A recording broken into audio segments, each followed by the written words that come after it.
to Tracy Brown Live. Go to Tracy Brown Live.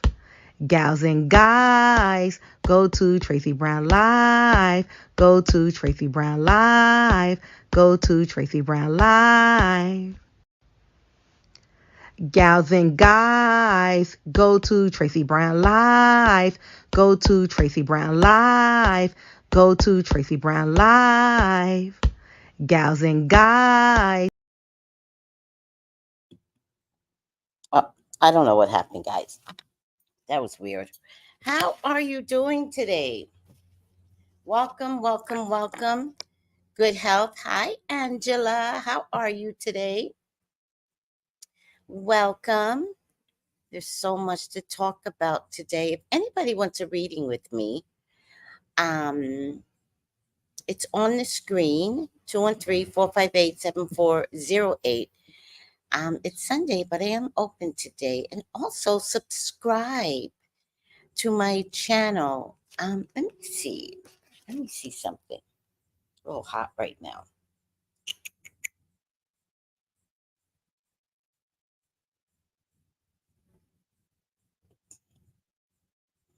I am at 40,100.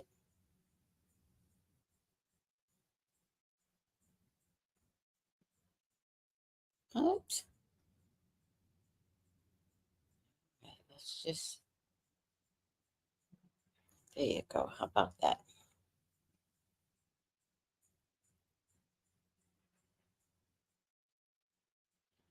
Oh, look at that. People are saying for Cardi B, somebody said, yes, you definitely did say she would have a third baby by him. And after the third baby, she will be divorcing him. Oh, what? That's about Cardi B. What? All right. Sometimes it's hard for me to go back and find these videos.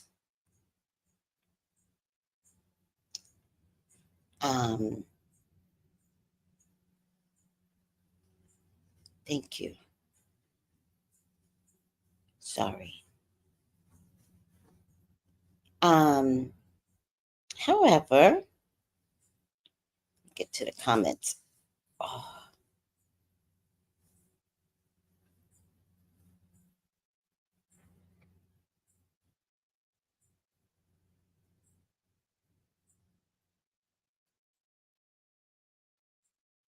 What? Somebody says there's a 8th, 9th, 6th, and 7th book. There's an 8th, 9th, and 10th book of Moses now. Thanks, Capricorn. Thanks so much. I don't have, I'll find those books later and I'll order it on Amazon.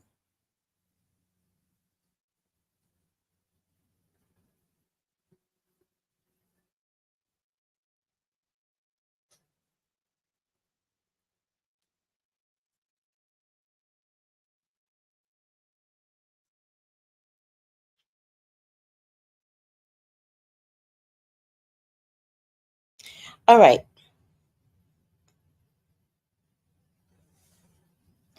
I'm reading the comments. I don't know why I'm choosing to read the comments right now, but I'm reading the comments on some of my videos.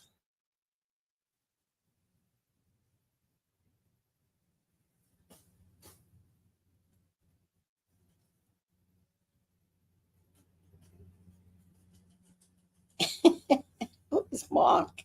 Nobody says Mark is sexy. Oh, yeah, Mark Kelly. Yes.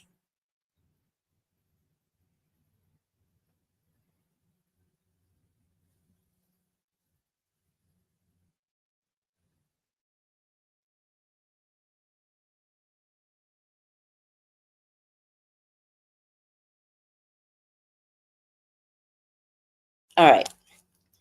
Woo, child. So I didn't get milk. Not that I drink milk. Something for my coffee. So I decided to put in yogurt. So this didn't turn out so well, but I can tolerate it. I just need a little coffee in my system.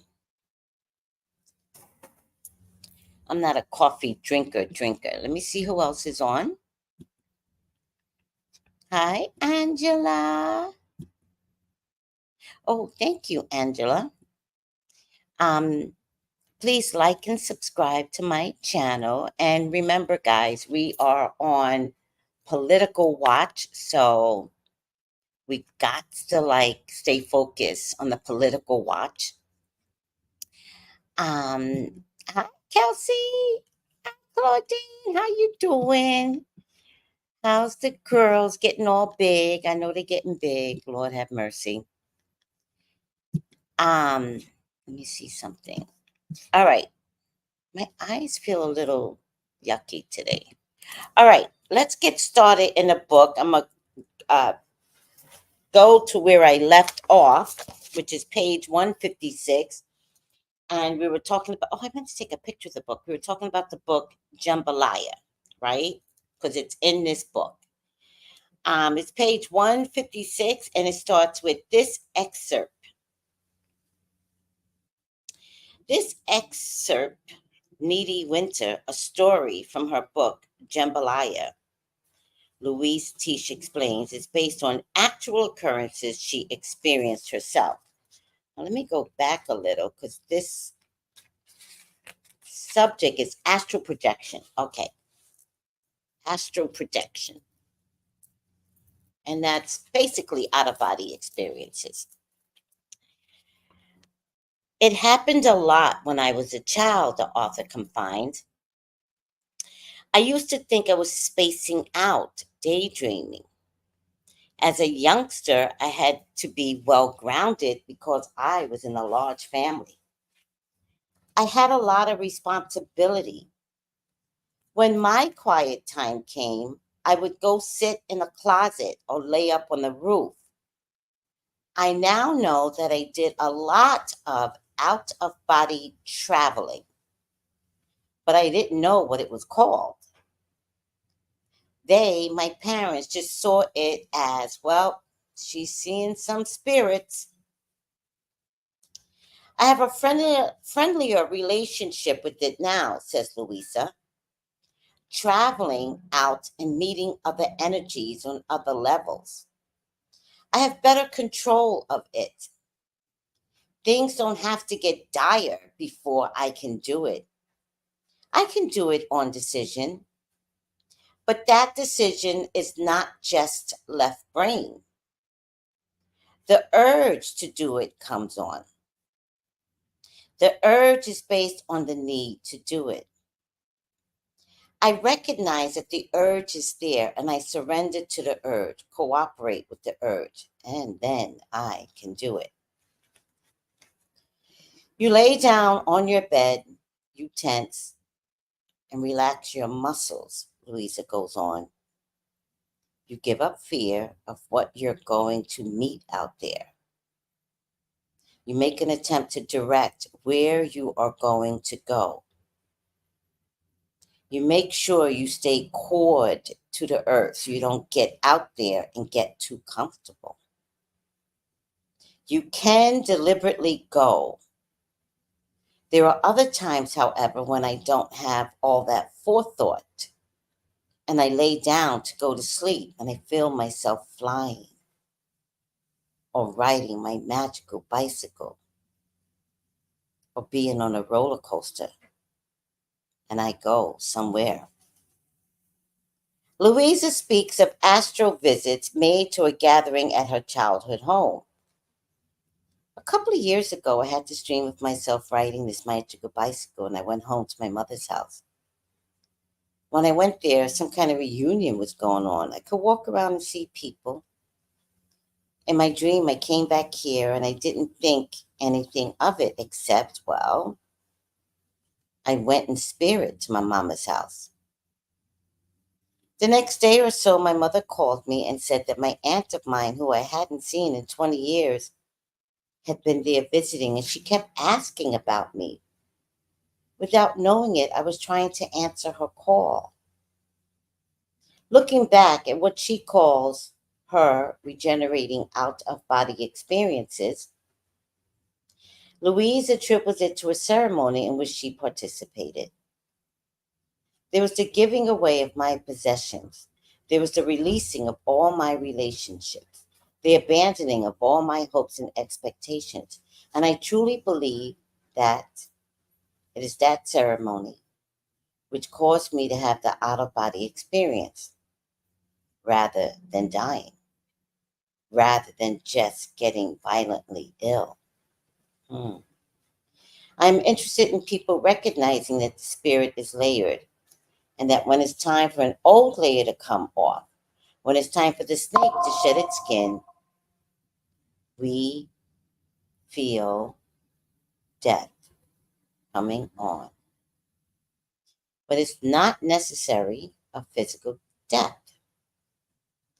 We feel the blindness of materiality made me think that I was supposed to take myself out physically, she explains. In another culture and another time, I would have had an elder that I could go to and say, life is perfectly rotten. I don't fit in. I can't handle it. They would have rituals to symbolically take me through that death and let me feel and experience it. And then they would have been present for the rebirthing. Well, that's new to me. Um, hmm, interesting. You know, when I worked at the Green Man store, we used to have, I guess they were called meditations, but I'm not really sure anymore. They called them something else. Pretty sure they called them something else. And they were really deep and intense progression to the other world. They were really deep. And I was used to it because I, you know, took the Green Man classes for like 2 years in a row, all of their meditation. So I was used to it. For some crazy reason, I invited a friend.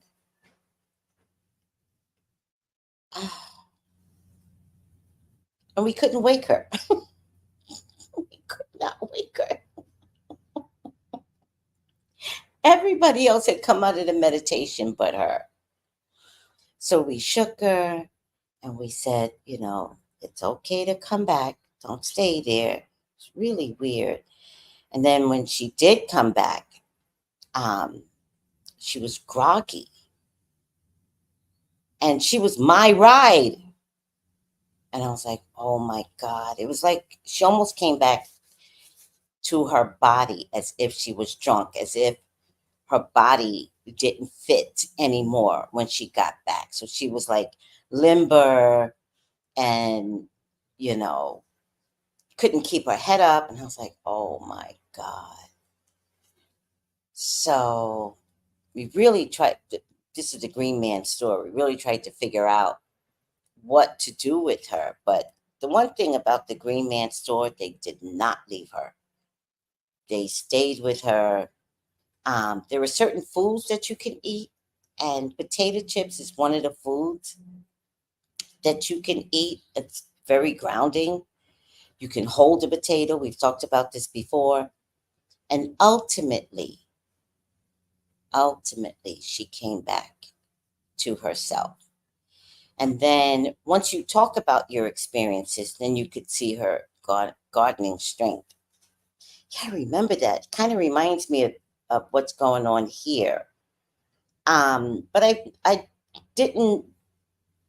This is new to me in terms of like, in order to change, to have a physical death spiritually.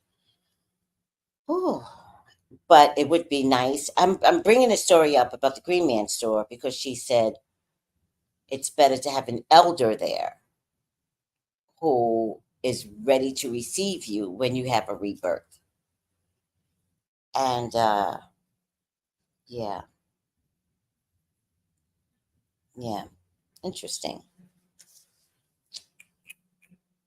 Interesting.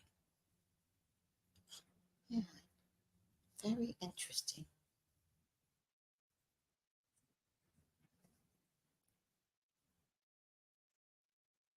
I wouldn't have called it death, but I guess I could see it her way. They would have rituals to symbolically take me through that death and let me feel and experience it. Then they would have been present for the rebirthday. Hmm.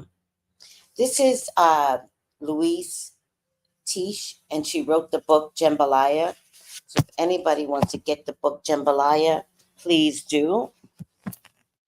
I've had the book for years.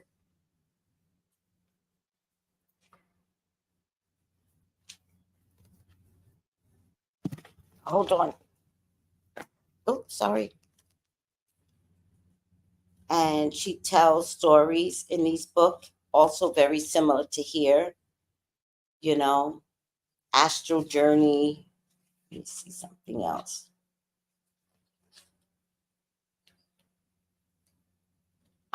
She talks about deities, Haitian and otherwise. Um,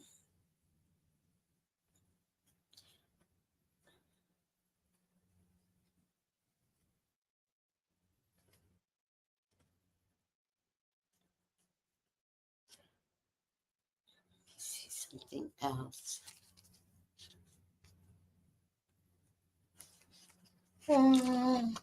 She got some art in here too. So if you want to try a book outside of this one right here that I'm reading, The Company of Prophets, go ahead and invest in Jambalaya.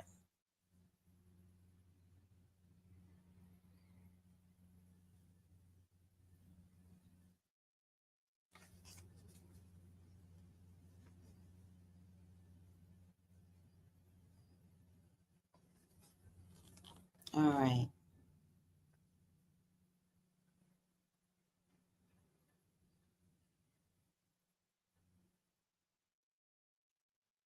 All right. Oh, where's my bell? Oh, I know where my bell is. How you all doing? Let me check to see what everybody is saying.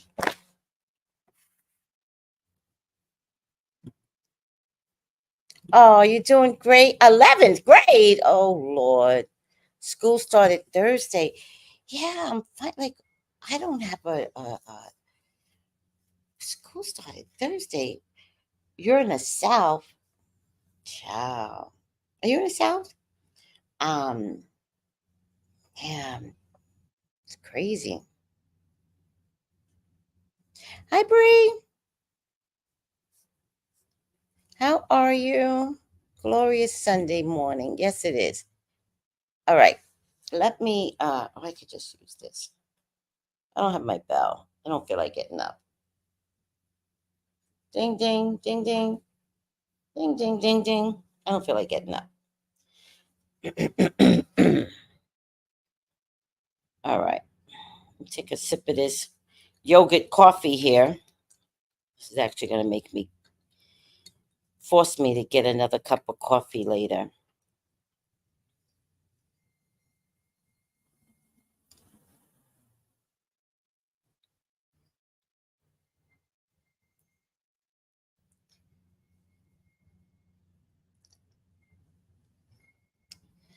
Mm, mm, mm.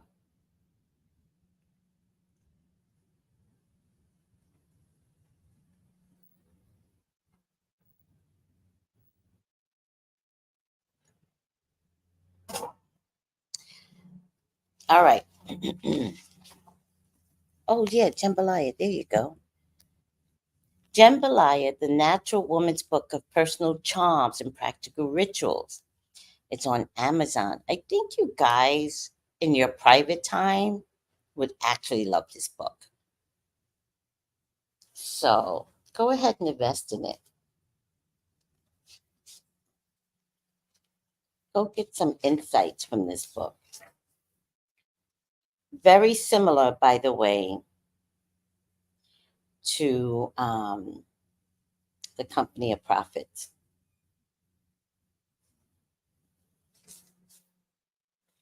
Hmm.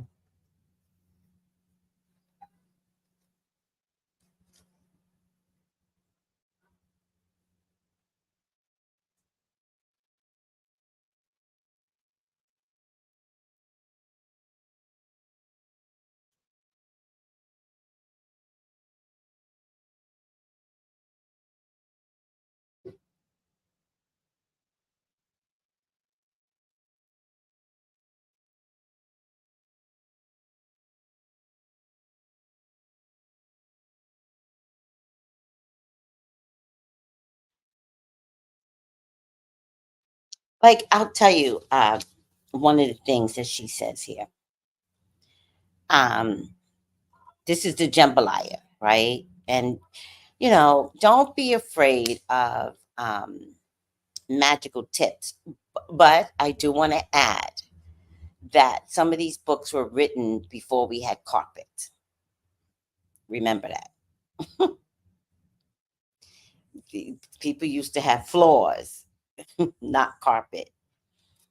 So I would say if you wanted to do something like this, then do it in your kitchen if you have carpet. Do it in your kitchen. So, one of the things she says here is spiritually clean a house,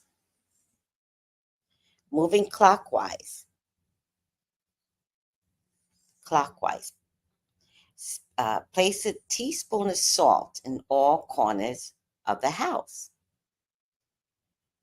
beginning at the front door and ending at the back door. Remember, back in the day, we had front doors, we had back doors. So some things can't apply anymore.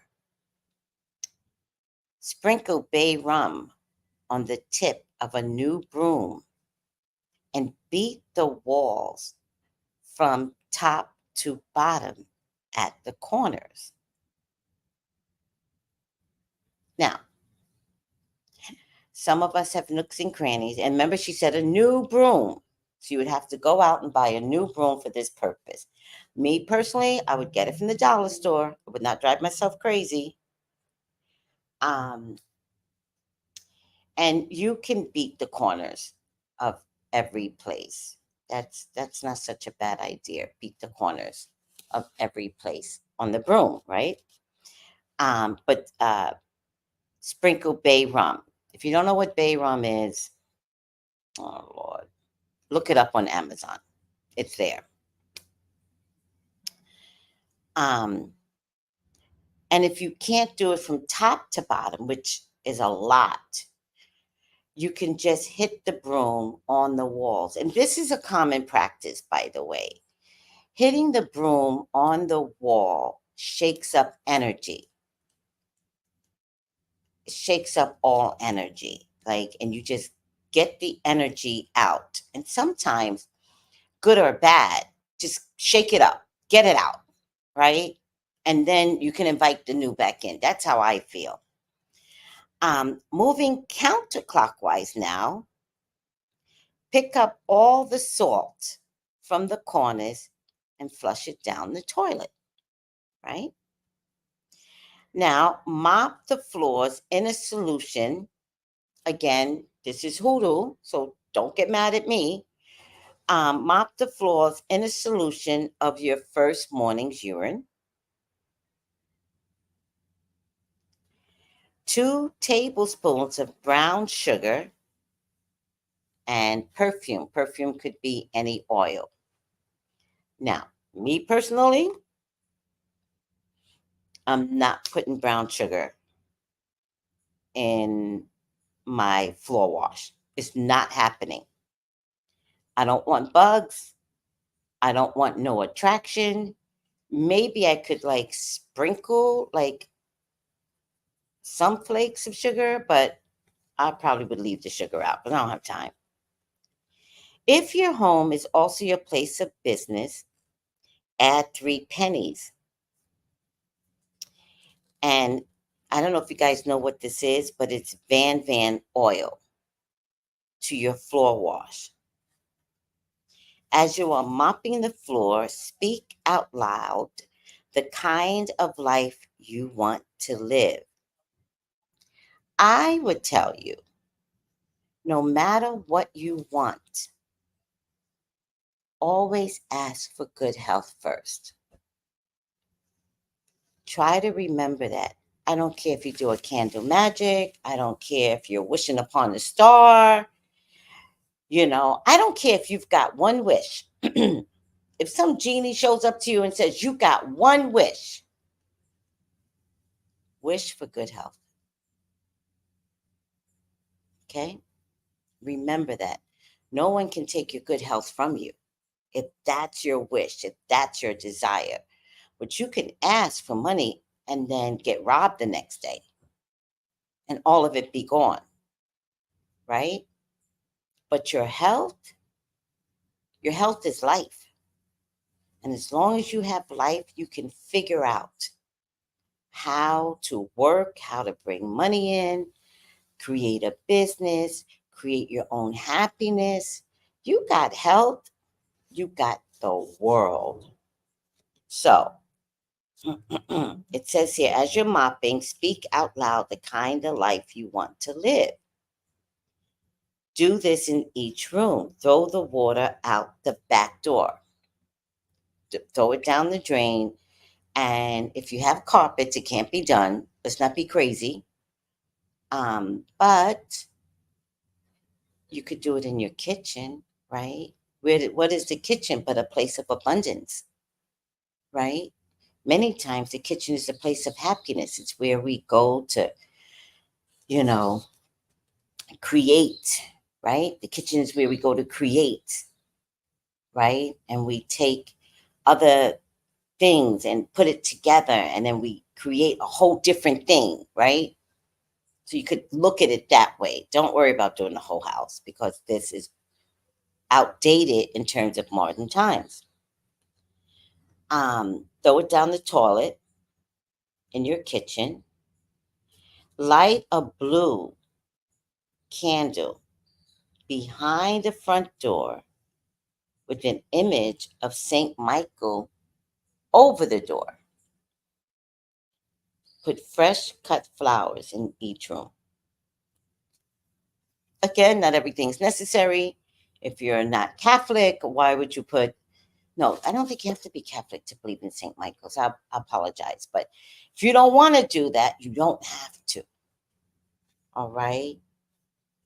But I do have a really good St. Michael prayer that you can always like keep in your phone for your privacy, right? If you want, take this down. Take this down.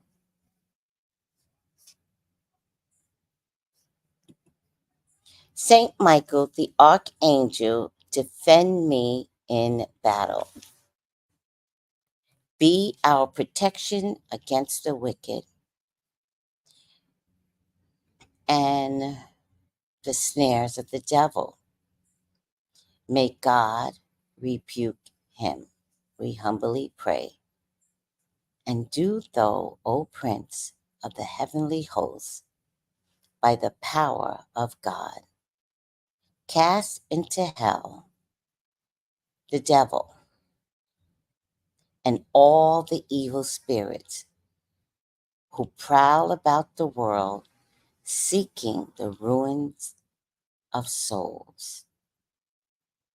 Amen, amen, ashe. All right. And then it says, and that's it.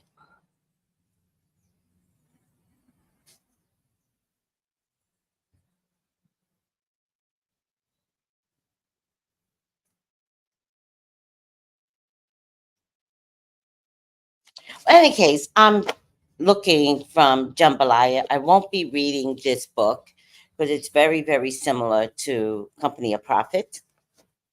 But if you want to get the book for yourself, go ahead and get the book. You will absolutely find yourself enjoying it. And if you have questions, email me. Those that have my private text number, text me and give yourself permission to not do everything the way it's done in this book, right? Give yourself permission that it doesn't have to be perfect. Okay? Just learn to have fun with the spiritual world. That's what's most important. Having fun. All right. On to the next story. Any questions, guys? Oh, let me see.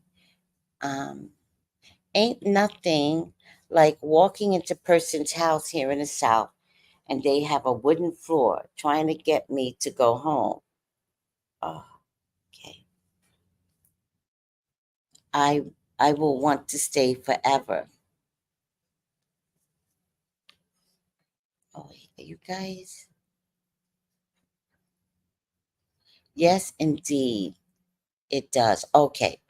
When you hit that broom, which Bree knows about the broom, honey, my nanny calls it shaking the ground. Yes. Yes. Get that brand new broom, get some bay rum.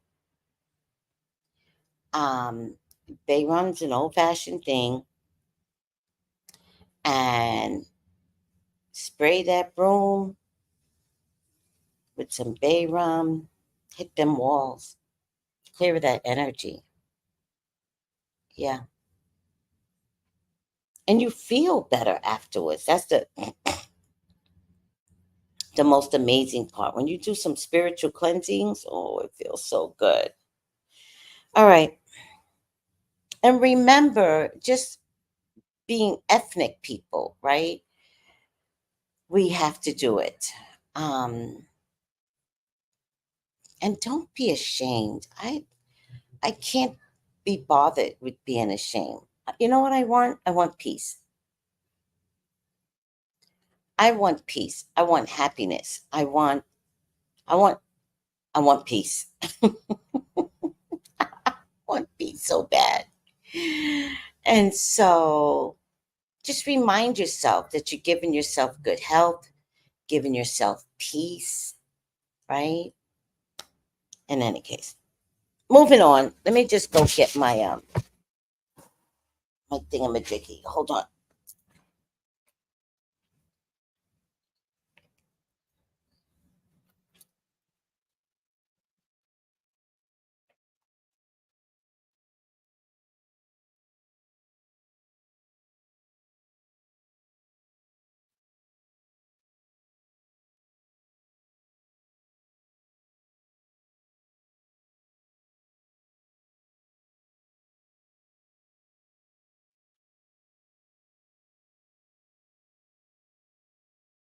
And just so you know, guys, Sylvester Tarot, Fashion and Tarot, is creating visors, and he's creating visors that say psychic on it. So damn cool. I can't wait to get one and proudly display on my head I am a psychic.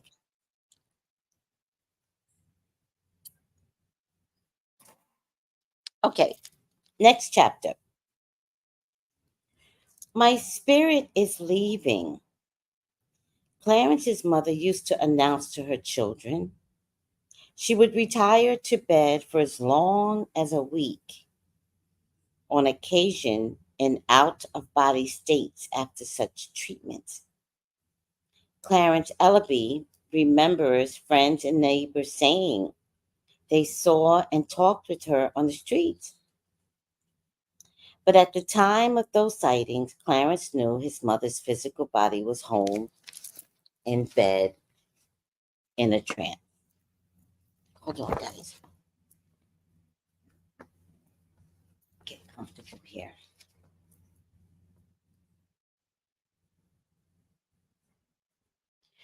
When the spirit is with her, Mother Estelle Ellaby moves outside of the body.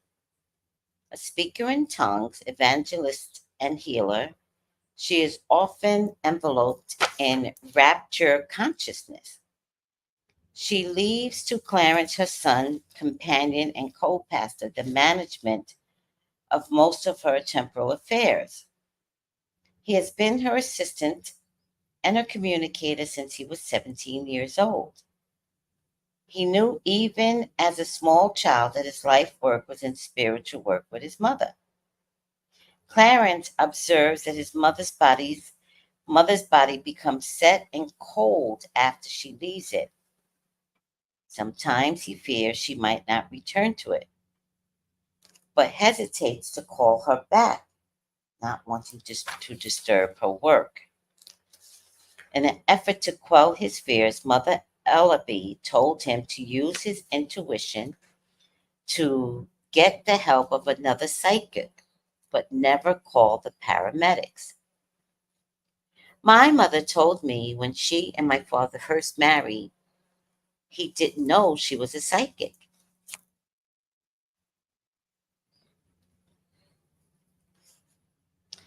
Narrates Clarence. He was a little devilish and kept seeing other women. Once his mother unembodied, went where his father was with another woman. She saw the street location, the house number, the details of the resident, and her husband with this friend. She astounded her husband by giving him a complete description of his Calliston outing when he returned. 25 years ago, our family had just moved to Brooklyn. We didn't know anyone in the apartment complex, and no one knew my mother was a psychic. The cries of the woman in the apartment next door could be heard. She was being beaten. As this occurred, Mother Ellaby went into a trance state. The cries abruptly ended and silence followed. The day after, this neighbor came to our door, Clarence recalls. The awe-stricken woman told Mother Ellaby that she saw her appear all of a sudden in the turmoil of the beating. Mother Ellaby then stood behind the woman's husband and prevented a further blow. She went on to say she felt waves of warmth from Mother Ellaby's presence during the visit. In later years, the woman took up missionary work. A particular night in the 1960s, Mother Ellaby was in the South with her son during revivals, preaching from the pulpit. While she was preaching and healing, a friend, Reverend Morris at Mount Kisco, New York, felt a presence in the room. Opening his eyes, he saw Mother Ellaby. Later, he told the Ellaby family that a calming energy of warmth emanated her etheric body. Up to that time, Reverend Morris had been frustrated in writing a book, finally having to stop production on it. He claims that from her astral visit, Mother Ellaby inspired him to resume his writing and complete his work. Uh, is anybody feeling this section? I'm not feeling the astral projection section.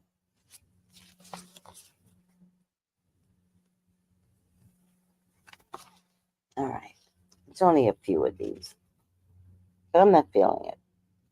Is anybody else feeling it? It's okay not to like something, by the way.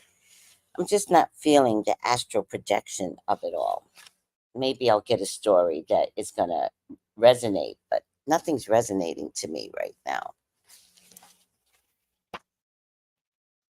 Ding, ding, ding, ding, ding, ding. Let me see something.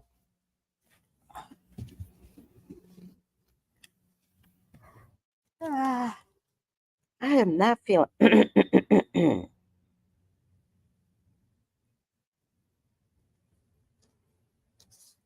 am not feeling this. All right.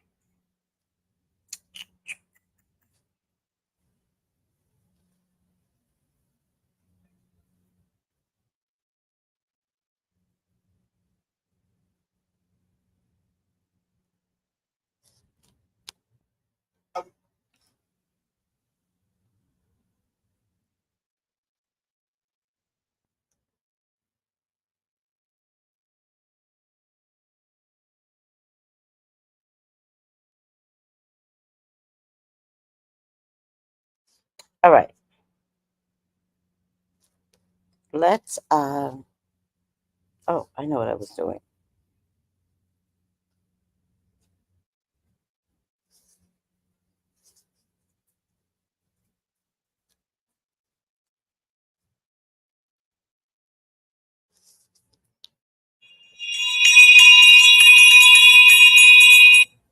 Perfect.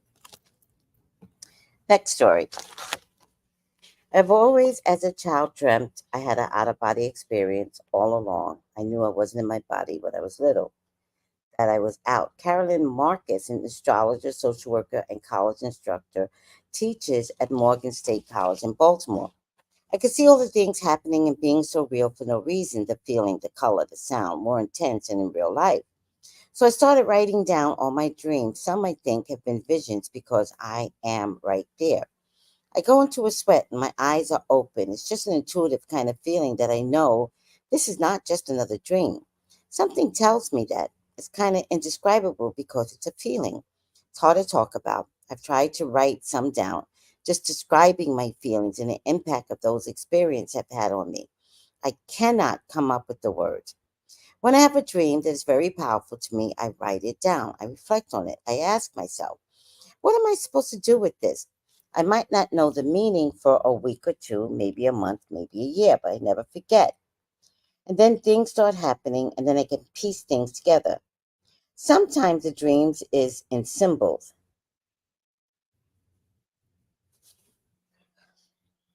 and I say, "Oh, that's what I'm supposed to do. That's what that meant." Carolyn comments she tends to choose companions and activities that are spiritually oriented. She seldom attends a professional conference unless they are about non traditional ways to work with people. I would rather be around people who can teach me more, who are up. In 1981, I began to take a serious look at Christianity. I decided to read the Bible from page one. While I was doing that, I was having heavy dreams and visions. They really made an impact on me.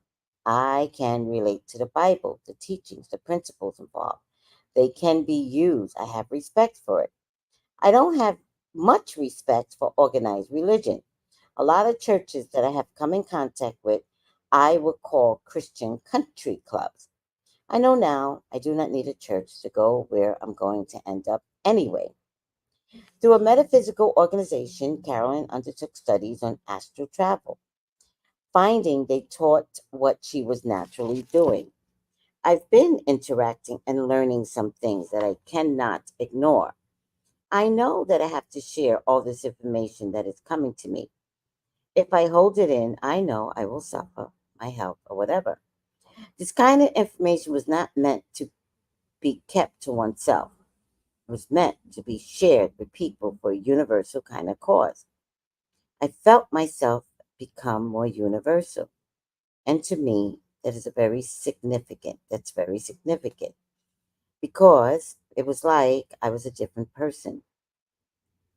When asked how astrology and metaphysics have affected her relationship with people, Carolyn responds, it has enhanced in some cases. In other cases, it has been, how could she be serious about that? They would put it on my personality. They would say, you know, Carolyn has always been way out. They knew I was willing to try the other things others wouldn't be willing to try. Hold on, guys. My eyes are watery today. Uh,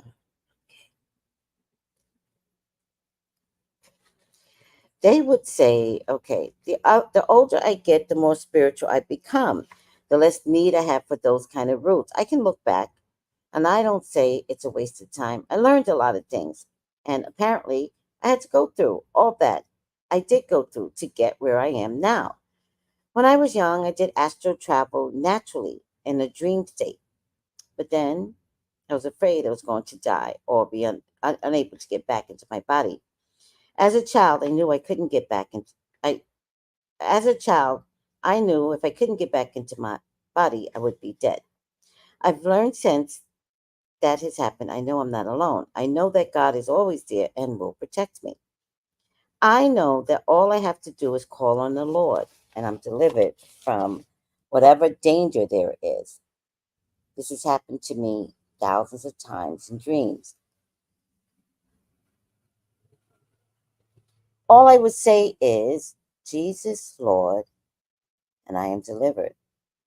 I don't care what is coming to me, to do whatever. I always remember to think on the Lord. I know from experience, all you have to do is call.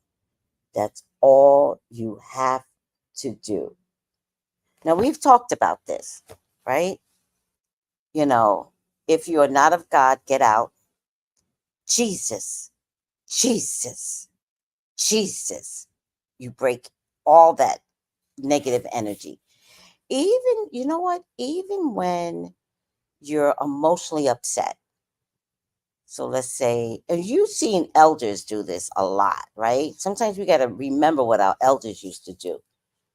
And if you're at work and you're upset, just call out Jesus' name 3 times. Whatever that is that's coming for you, the spell gets broken, right? It shatters in between you and that energy, especially if you're at work, child. It really works there. All right. Um, One thing I've always done if I have to do something very, very important, I always say, Jesus, go before me and be my mouthpiece. That way, you are giving Jesus permission to take over so that anything you say later on, you're going to be amazed. You're going to be like, and then I said this. And I was like, where the hell did that come from? Because you called on powers bigger than you. I, I know, Brave Christian Country Club. I love that too. I'm going to start using it. Oh, did I skip a whole section? Lord have mercy. 50.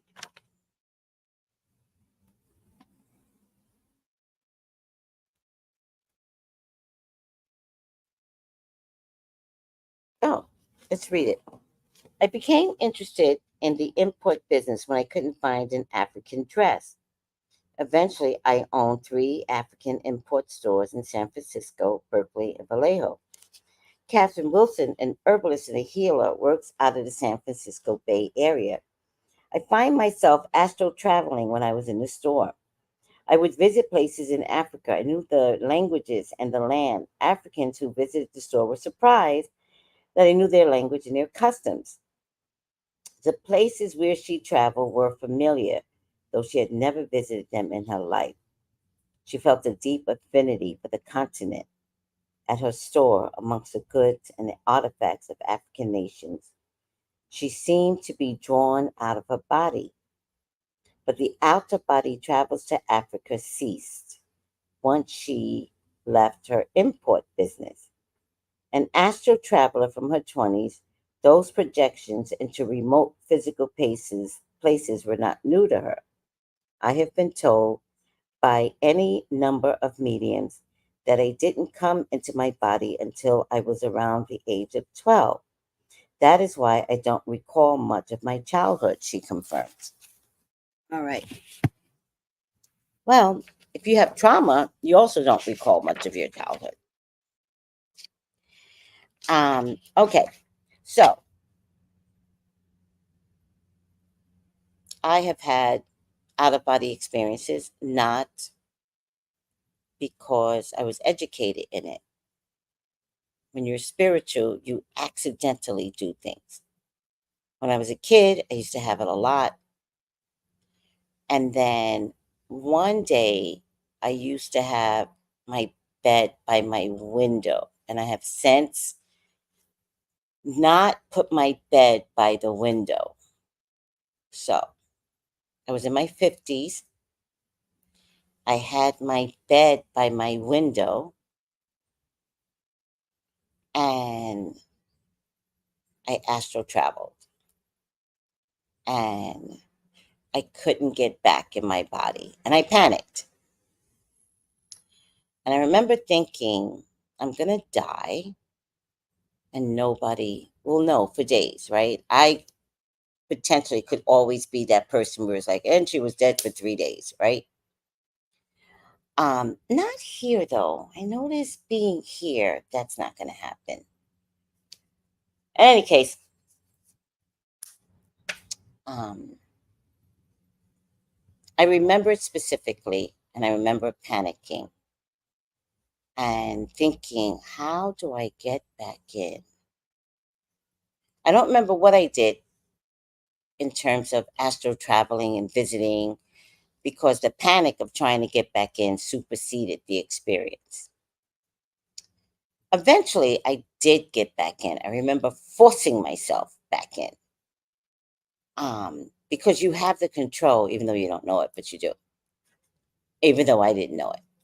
But I remember thinking, just force your spirit back in your body. And I did. And that's the only thing I remember. I used to have this experience as a kid, but as an adult, uh, to get it at such a late stage in 55, it was at that point that I realized the window was the problem. Do not sleep by a window. Um, and then I decided that I would never astral travel ever again. And I think that's why I'm kind of annoyed with this section because I just feel like not what the purpose is, but I don't know. If you watch Lovecraft, right? It wasn't until I saw Lovecraft that I then appreciated astral traveling. Um, but all right, that I'm just uncomfortable with this section. Are you guys okay, by the way? Because I'm uncomfortable with this section. Like I want to move on to the next section, but I can't, right? I can't. I gotta do God's will and finish this section. And I'm trying to finish it. I'll be right back.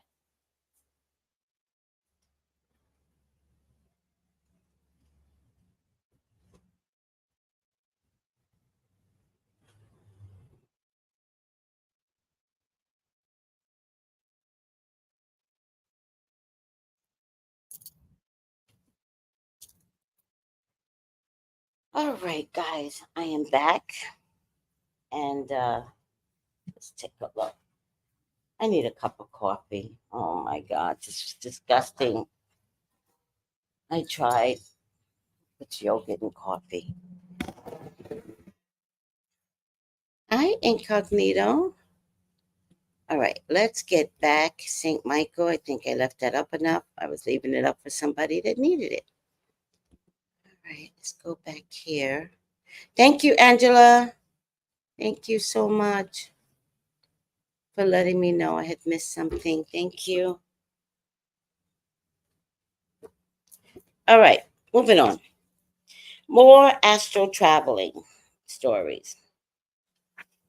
Let me see. More astral travel, astral projections. A lot going on here. I'm not going to finish this today. I mean, I could. What time is it? 10 o'clock.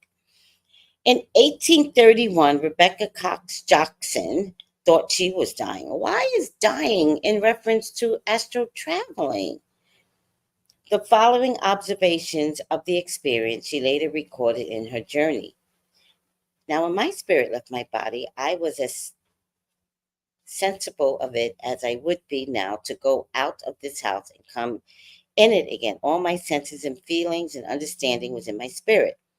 I found my body was no more than a chair to me or any other piece of thing. Jackson, a preacher, a Shaker eldris, and founder of an African American Shaker community in Philadelphia, further noted. After encouraging Samuel to be faithful, then taking leave of him in prayer, I left, passing out at my feet. I went directly west. I turned neither to the right nor the left. I passed through all substance, nothing impeded my way. I went A straight course came down to a river. It ran north and south. I stood on the bank. I then thought, here is Jordan. Here I have got to suffer. I found when I came out of the body, it was with all ease and without any suffering. So I now found I had this suffering to go through. As I stood on the bank looking across, I saw a large mountain, a path which went up from this river. On the top of this mountain is very narrow. I saw travelers going up this path. Some was further up the path than others, for two could not walk in it abreast. They all walked as if they were tired. On the south side of the mountain was a great deal of ice and great flakes. In the midst of it was a man with a boat, trying to get it out. I thought he was the one that had taken them over, and he was a coming for me. I seen his eyes were fascinated upon me, and while I thus thought, I heard a voice from above say, you must go around the Mediterranean first. This voice sounded over my right shoulder. It was a man's voice. It turned out I turned to go down this Jordan, which is she in Israel, which was south. I thought that the way to the Mediterranean, but I was turned around the way from whence I came and returned home. I re-entered my body. Samuel was weeping over me and said, you've been dead some time. I spoke to him and then left as before. This I did 3 times, saw all, heard all, and at the first spoke each time. Then I passed out at my chest, going through the ceiling and the roof. Above 12 feet above the roof, there was a cluster of angels on a cloud. They took me up a great height in the air, gave me much instructions, brought me back at the same place. Then I returned to the house, re-entered my body, spoke to Samuel, and he to me. This I done 3 times. The last time when I returned, I found Samuel in prayer, crying to God in the bitterness of his spirit to only spare me a little longer. I went 3 times to this Jordan, 3 times in the air with these angels. This made 6 times I left the body. These were all new scenes to me. Does it please God to show me the difference between the man and the mold? These are excerpts from journals Rebecca Jackson kept throughout her life. The autobiography materials have been compiled and edited by Jean Humez into the book Gifts of Power, the writings of Rebecca Jackson, Black visionary, Shaker Eldris. Has anybody ever had a out-of-body experience? Let me see. Okay. So sorry, Miss Tracy, but I'm loving this section. Oh, that's why I have to do my job. Thank you, Bree. Does having your bed by your window the same as having your bed on the wall, like pushed against the wall? No, no. I had a day bed, and I literally had window, my bed against the window, which when you do, I don't know how everyone has their bed. All right, let me explain it. I literally was parallel the window. So you can have your bed by the window, but if it's like opposite the window, where you are not facing the window, it's a long story. I don't know how to explain it. I was literally,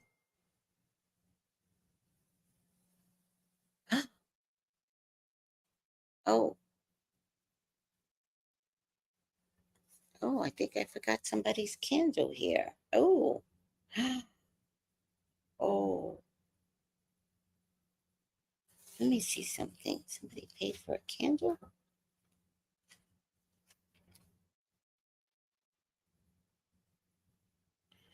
Um, damn it.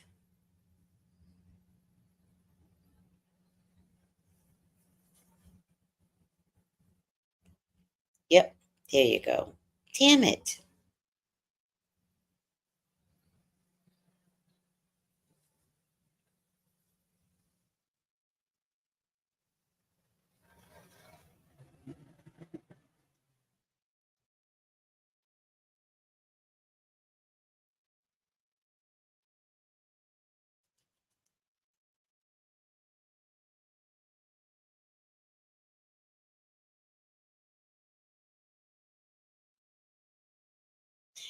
Um,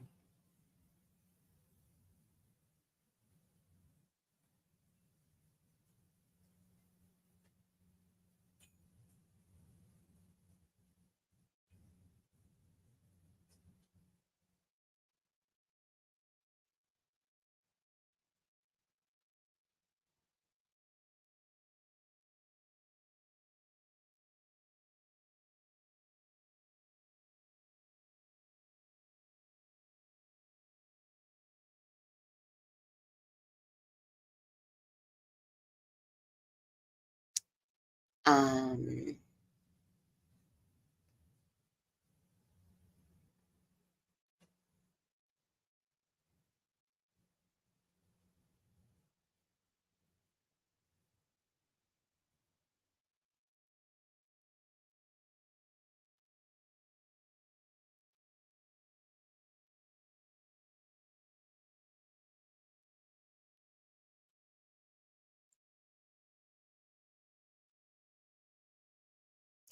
um, all right. Hey guys, when is the retrograde over? Let me see something. Mercury retrograde 2024. Let me just do August. August.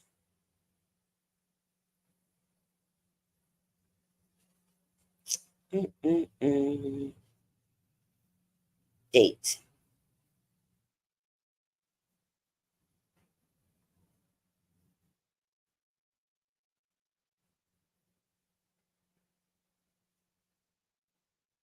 August 24th through August 27th.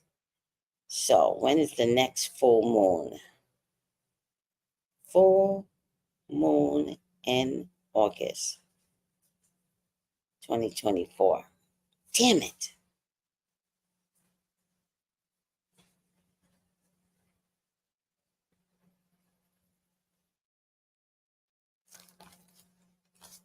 All right, so it has to be in September.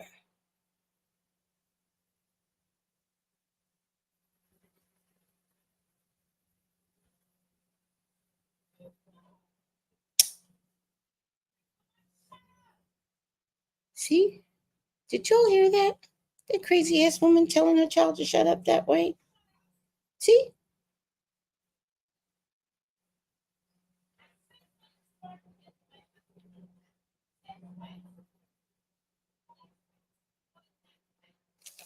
All right.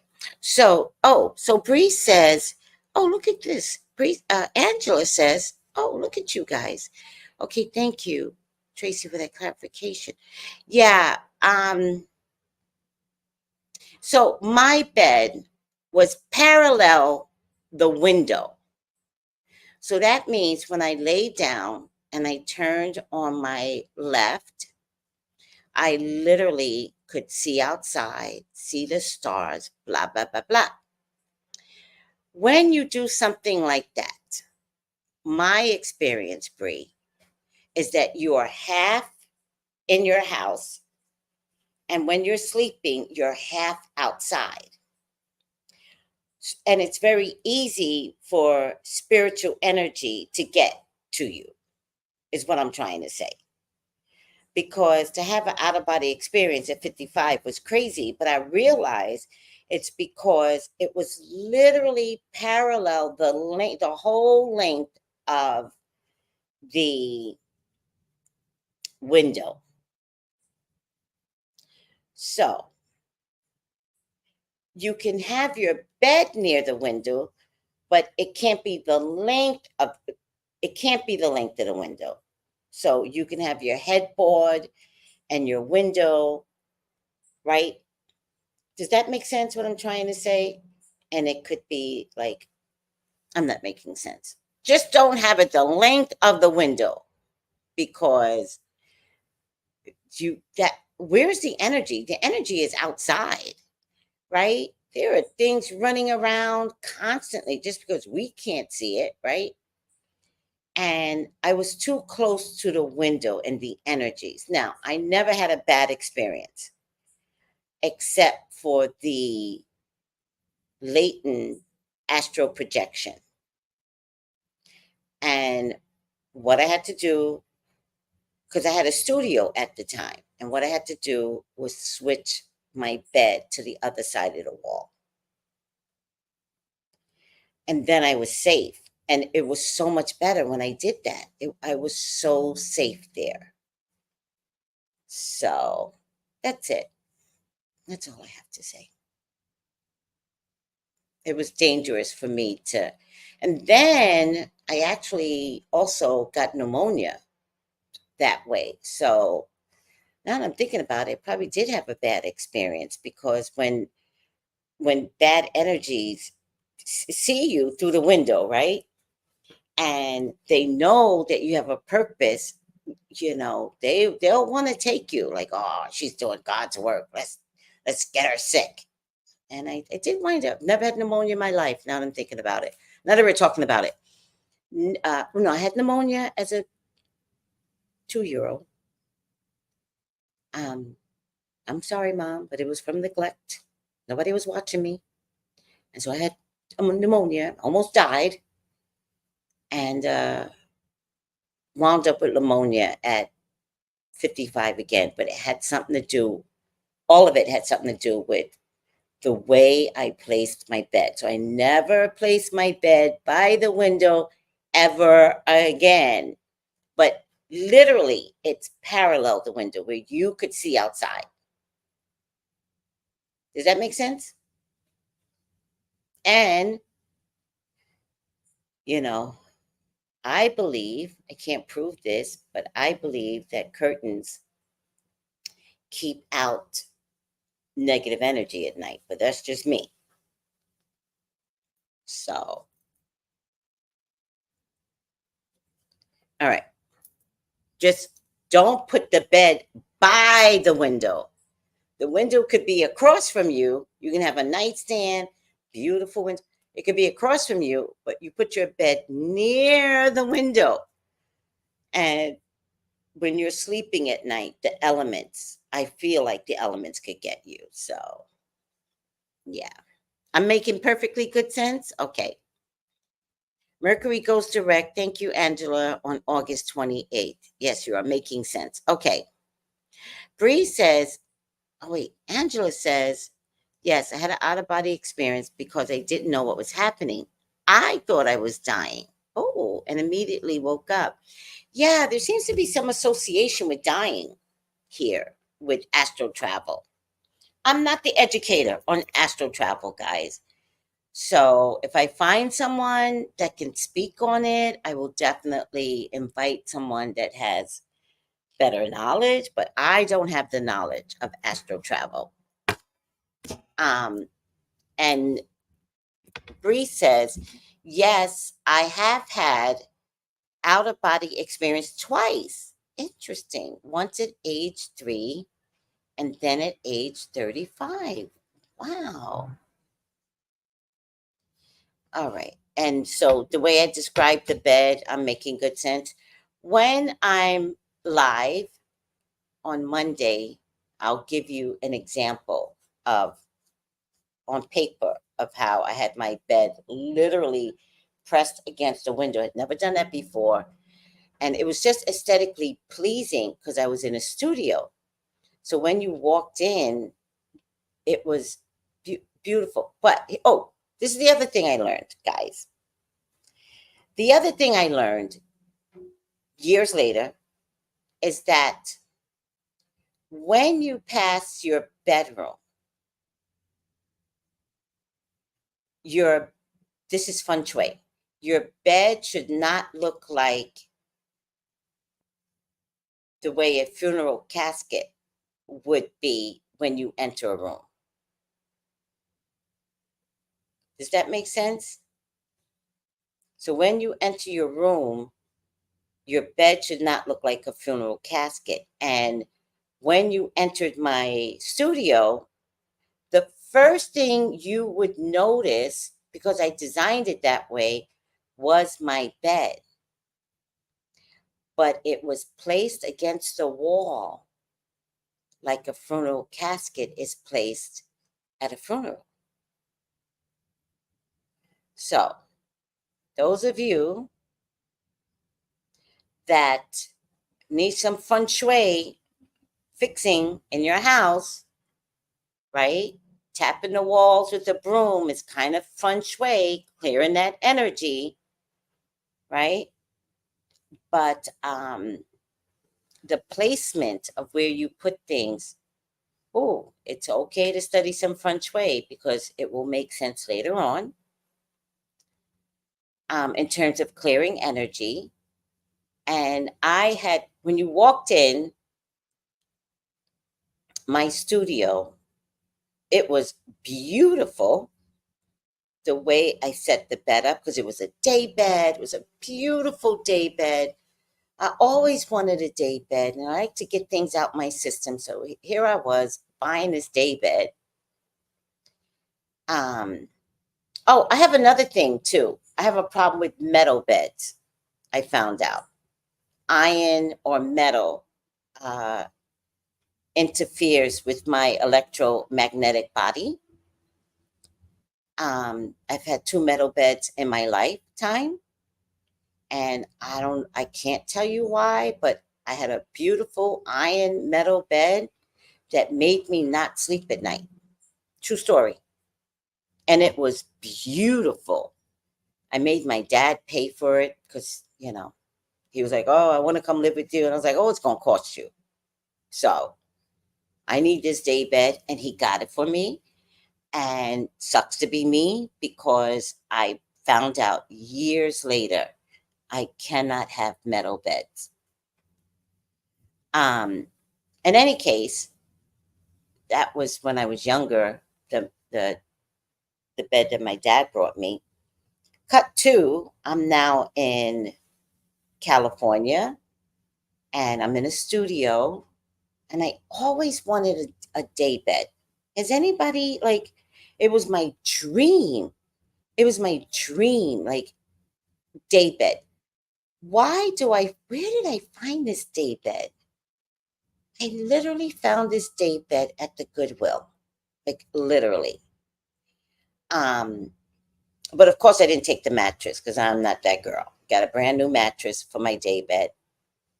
Um, but I placed it near the window. It was a nightmare. And the combination of the metal and looking out the window caused me to have an out of body experience. And now that I'm talking about it, also caused me to have pneumonia. So it is what it is. I just moved the damn day bed over to the other side and I was fine. Angela says, normally our souls leave our bodies when we are unalive. With astral projection, our souls leave our bodies while we are still alive. Maybe that's the association. With death, you mean? Maybe. Maybe. But I think that like not coming back in is the scary part. There's been a lot of studies outside of this book. I'll look for a video or something that we can share. Yes, with death. Oh, got you. Where there's been studies done, doctors do it on purpose, where if somebody dies in the hospital, but they come back, they study them, they ask them questions. It's a whole big project, right? My dad died on the operating table, came back, and of course, a team came in to discuss what he saw. Before the team came in, I had already spoke to him, and we're very, very close. And I was like, "How you doing, Dad?" And he's like, "I'm fine." I was like, "Well, what happened? He's like, they tell me I died. And I was like, yeah, okay. And nothing else? Did you see anything? He goes, nope, I didn't see anything. I just found out later that I died and came back. And then his team came to talk to him. All I can tell you is by the time the team was done with him, and it took a few days because they kept coming back, my dad sat down with Jesus, talked to God, yada, yada, boom, boom, boom. By the time the team was finished with him, he had created a whole story. Now, whether or not that story was true or not, I don't think so. I was there with one of the conversations and I'm watching him exaggerate, basically lie to these people. And I'm looking at him and he's loving the attention and the story. And oh my God, I'm like, God, this dude is lying. But I never corrected him. And you know how I know he was lying? He never talked about it once he left the hospital. Because you would keep that memory, like, right? It would be seared in your soul. And you would be like, Trace, when I died, a couple of things happened. And I'd be like, oh, Dad, tell me what happened. He never talked about it. That's how I knew he was lying. All right, whatever.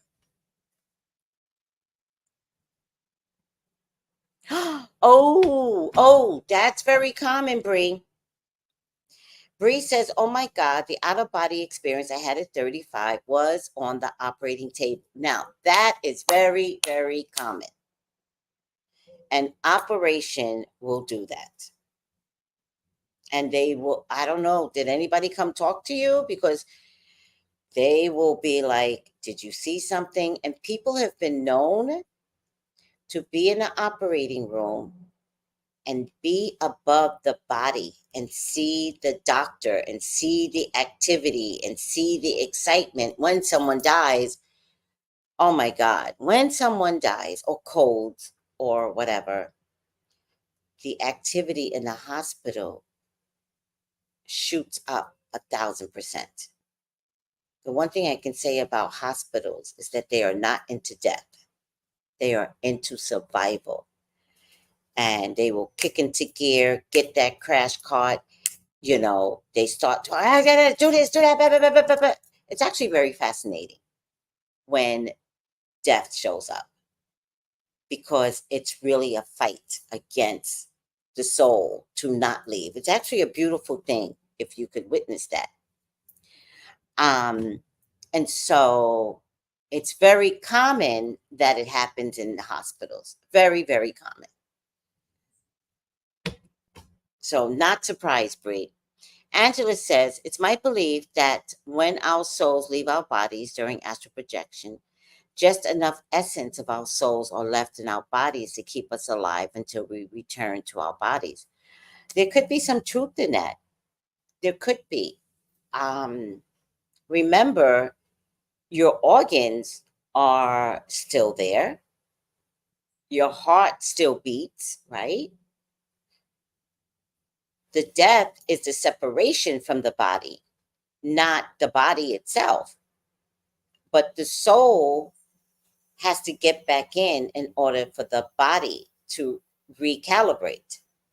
So I totally believe that the body is still available to you to get back in. But I also find it interesting that if the soul doesn't get back in, the that's the lifeline. The lifeline is the soul. So if the soul doesn't get back in, the body has no lifeline. The heart needs the soul. The kidneys need the soul. The blood that pumps through you needs the soul. So isn't that interesting that there is this fine line? All right, guys, you made me happier. I felt very alone in the beginning of this dialogue, but the fact that you all have had similar experiences, that makes me very happy. All right, moving on. I was cooking dinner in the kitchen and began to hear this vibration in my head. Then I felt this pull on my chin. My chin was pulled downward, the light bulb on the wall. All of a sudden, I became hypnotized by the light bulb. I was pulled out of my body. I looked down and saw myself with big, bulgy eyes. Holding onto the dish rag, I was drawn further and further out of my body, up to the ceiling. And then I was passing through space at incredible speed.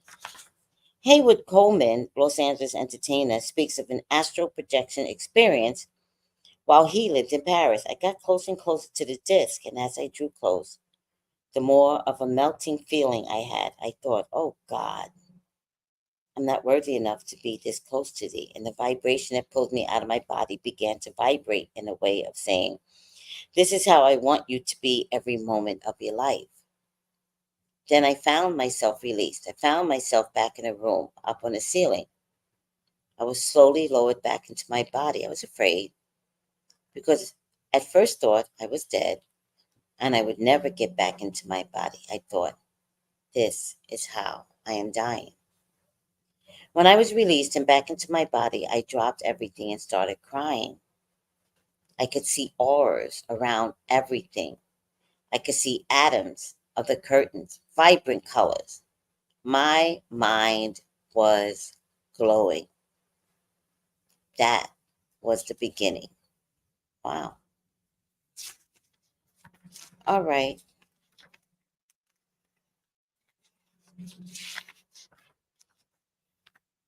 All right. I need some coffee. I'm really disappointed that I don't have coffee. And all I could do is think about food right now. And I'm supposed to go to the farm today, but I don't know if I want to go to the farm. Um,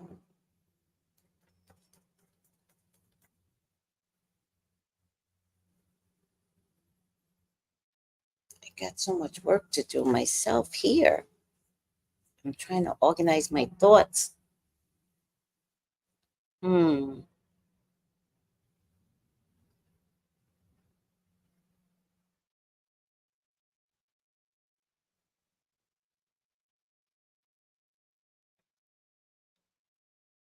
All right. Moving on.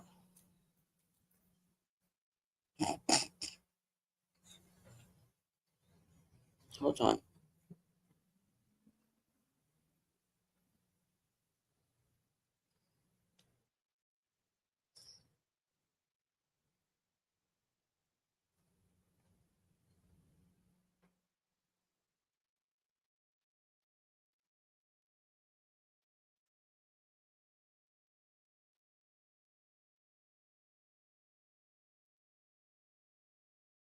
Does anybody know where this tropical storm is coming? I think Florida could be saved. Does anybody know?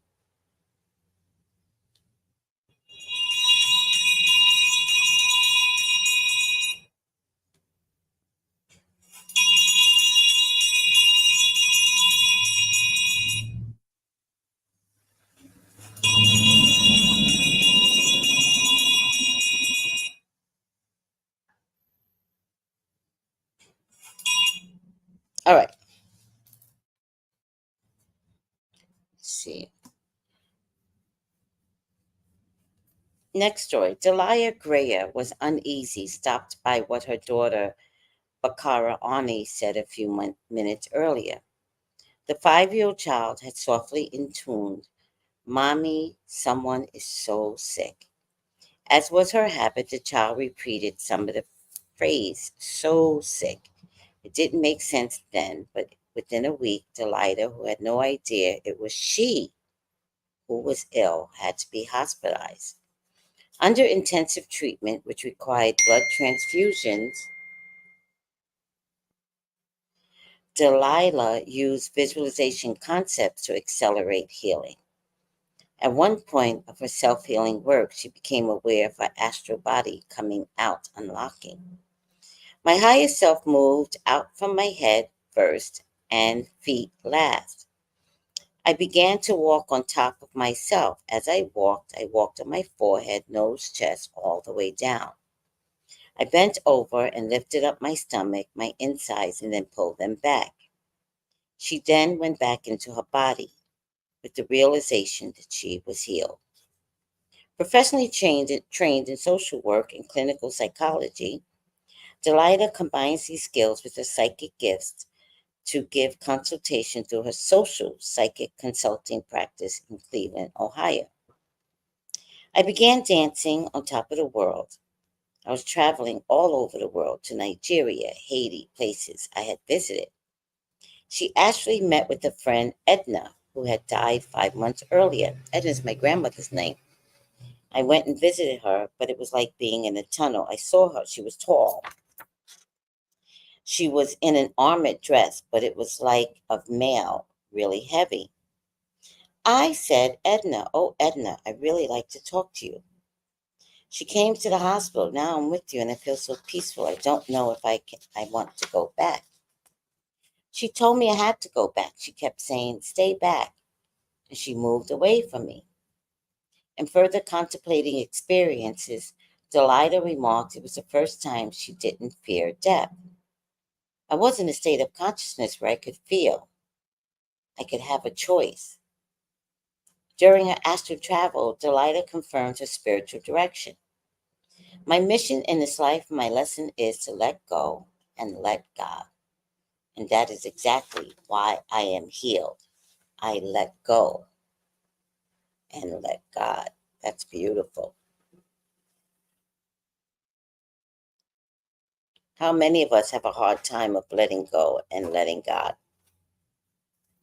Many of us. Ciao. All right. Oh,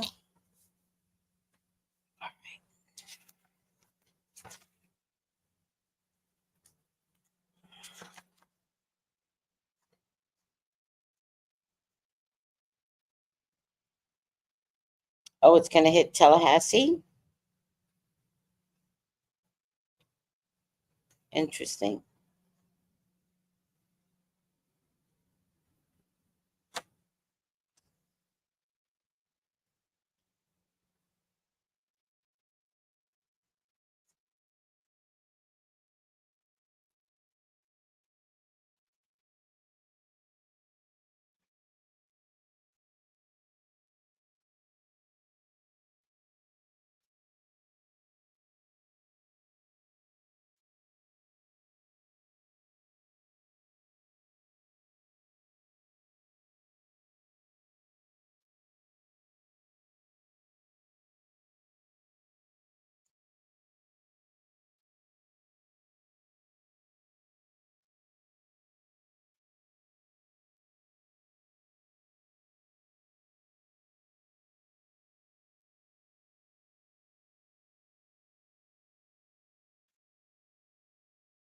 All right.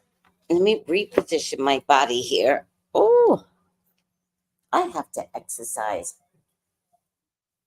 I miss exercising. I want to go back to exercising. Mm, I miss it. All right. All right.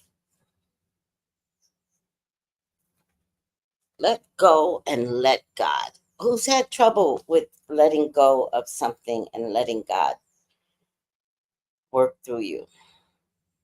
That's my mantra lately. Let go and let God. I'm not trying to control anyone, anything, any situation. Sometimes I just sit back and just go, all right, so I'm fine. Just gonna let go and let God. It's a hard thing to do, but it just makes it better when you don't try to force something. You all know that. That makes your life better. Okay.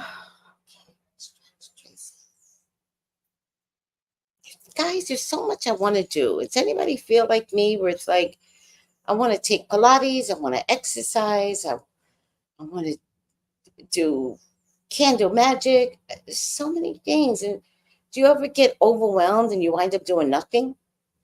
Oh, like my mind is like, I want to take over the world. And it's like, I'll just lay in my bed for 3 days and do nothing. I'll just dream about taking over the world. Anybody? Or is it just my dumb, crazy ass? Me, I have. I think we all have trouble with this before. Just saying, let go and let God, right? Yeah. Yeah, we all do. We all get challenged. And I think it's a test, Bree. I think it's an emotional test between, us and God and the spiritual world. And, God saying, do you trust me? Do you trust me? And we act like we trust God. We really do. We act like we're like, oh, God, I trust you until things don't go our way. And they were like, what the fuck, God? I had to take things in my own hands now. And God is like, girl, you better relax. And then you come to that realization where it's like, I'm not fighting. I'm not fighting. Like, since COVID, like, life is too short. I mean, we're still watching young people not make it. Look at this one. Erica Ash is her name. Why? We still don't know what happened to her. Does anybody know what happened to Erica Ash? Let me look it up. Oh, what happened to Erica Ash? I think that's her name.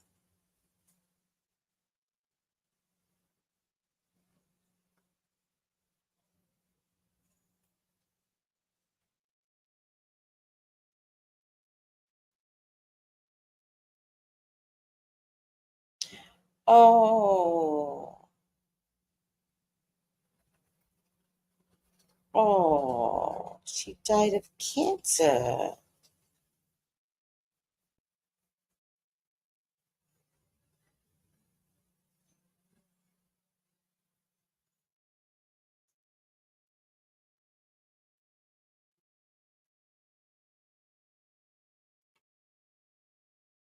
They're saying from a long cancer battle.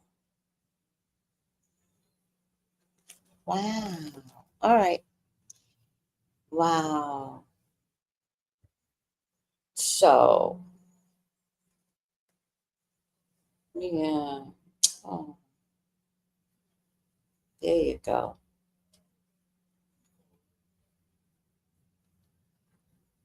All right. I'm sorry, Erica. Sorry you had this experience. All right. I'm going to get one more story out. I might be able to finish this. Good Lord, man. Oh, wait. I might finish this.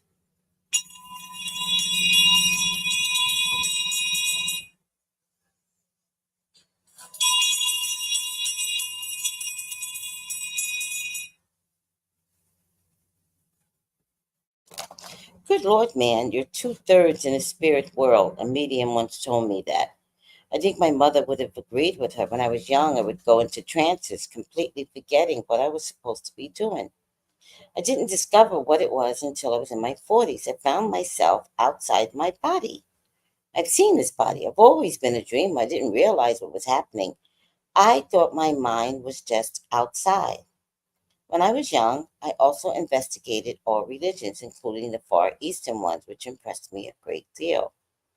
Richard Barth relates he has viewed with certainty his body outside of it. We got up too quickly once, feeling weak. He looked back, seeing he had left his body behind. He lay down again, rising slowly this time with his body. An artist of the Harlem Renaissance period, Barth had received national and international recognition for his work. He's had he has done hundreds of sculptures since 1920 sculptures since 1927 when he first began his work. He has been called Creole Michelangelo and compared with Rodin. In East Pasadena, where he lives, a street has been named in his honor. Oh, isn't that interesting? Barth came back from out of one of his out of body travels with the insight needed to complete a sculpture of Christ. This statue is 6 feet tall, he indicates. It's looking right through you. It makes some people uncomfortable. I thought it was the best thing I've ever done by far, but there was something disturbing about it.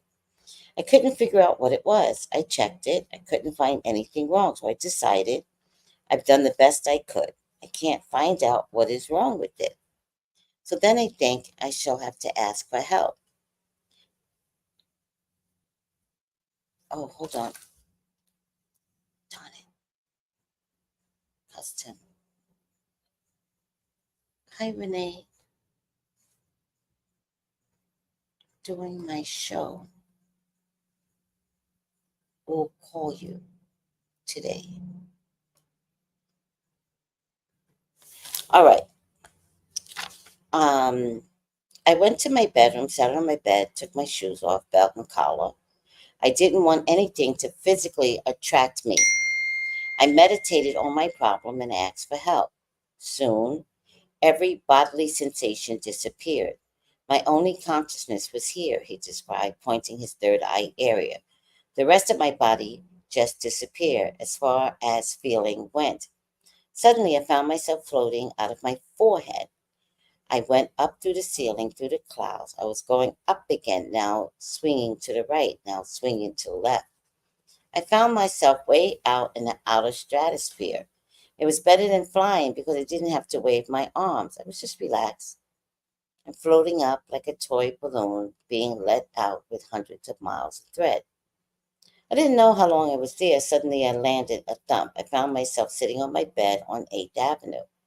I came out of the room. I'd forgotten why I went in. I heated my dinner, sat down, ate it, but forgot to taste it. I was trying to hang on to the feeling of floating up there in outer space. Finished dinner, went into the kitchen to wash the plates. I was looking at the wall when suddenly I saw my Christ figure. The right hand was out like this, Barth gestures. The right arm was wrong. That wasn't the Christ I was doing. I wasn't doing the religious symbol. I was doing the man as I had seen him, not the religious symbol. That was tacked on hundreds of years later. That was what was annoying me. I couldn't see it. So I lowered his hand, and now he is looking right at you. And I called it, Come Unto Me. What's his name? Richard Bach? Let's look him up, guys. Richard Bach, Come Unto Me. Come unto me.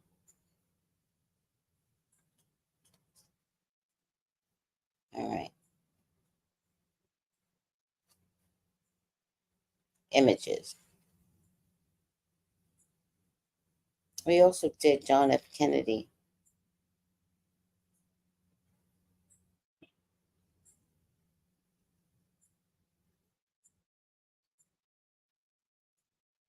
I love sculptures. Do you guys like that kind of art?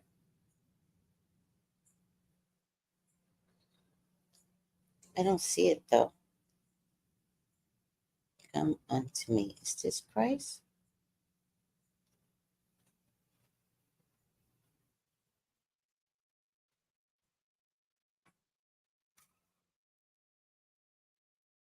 Hmm.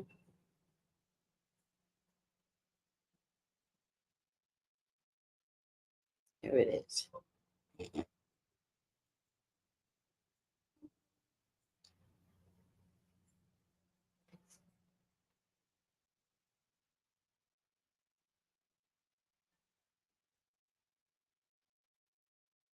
No. He did John Kennedy. Good. All right. I'll study it better. All right.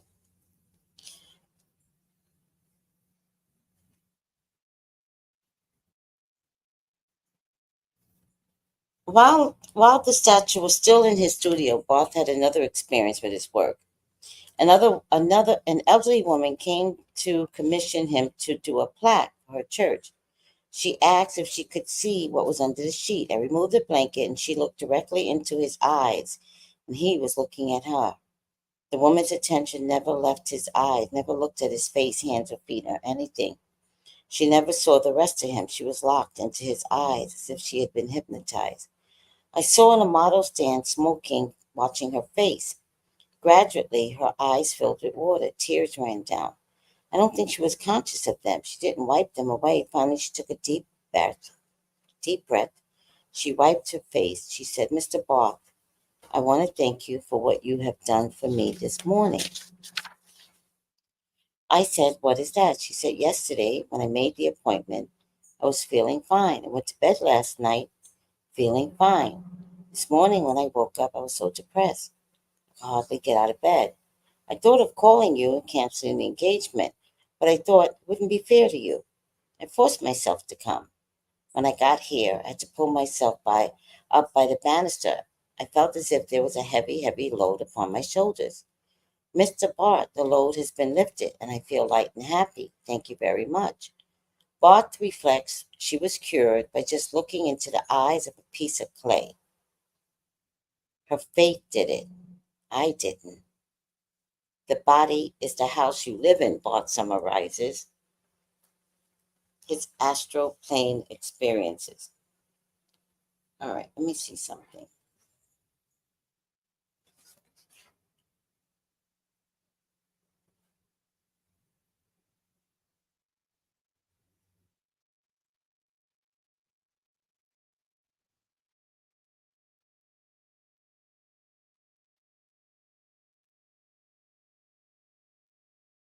I think this might be the original one.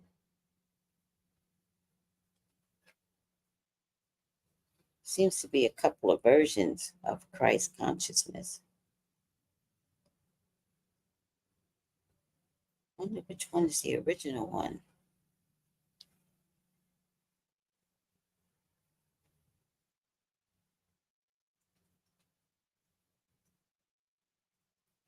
Funny how there's not a good picture of this come to me statue.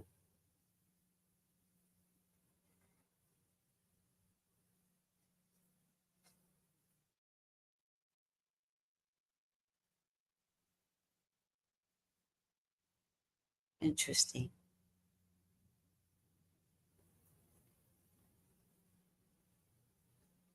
I mean, I feel like he would be so blessed to have Jesus come to him and do something like that. Um, Bree says, I think we all have trouble with this before, just saying. Yeah. I like the Come to Me sculpture. Oh, thank you. Let me take a look at it. Hold on.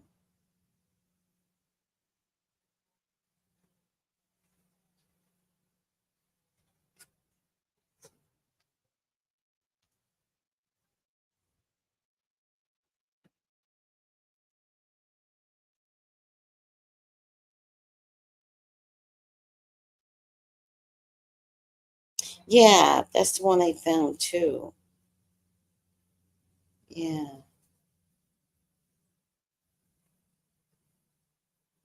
yeah. I like it too.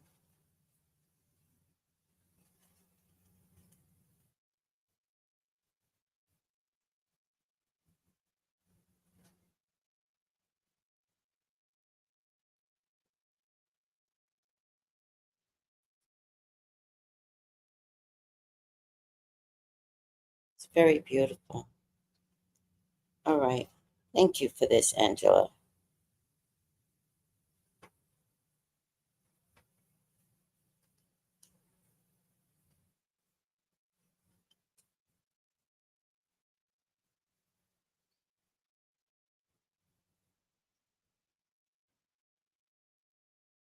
Thank you. All right. Oh, wait.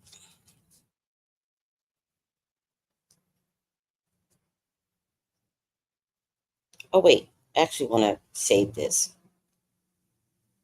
Keep it in my save category here. Take a look at it again. You know, Once my son was 16 years old and I was exercising, and sometimes in my mind's eye, visions would come. So I was exercising on the treadmill, no less. I closed my eyes, and there was Jesus in my mind's eye. And I remember thinking, oh, hey, hi, Jesus. And then right after that, I was like, okay, if Jesus showed up, what does that mean? Well, all I could tell you is that my life changed forever at that point. But I don't know how long after that vision came to me. And most recently, I had Mother Mary come to me, who I love equally. Um, she came to me recently. So I wonder why. I guess I'll figure it out later.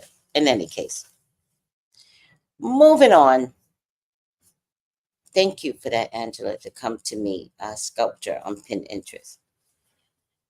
All right.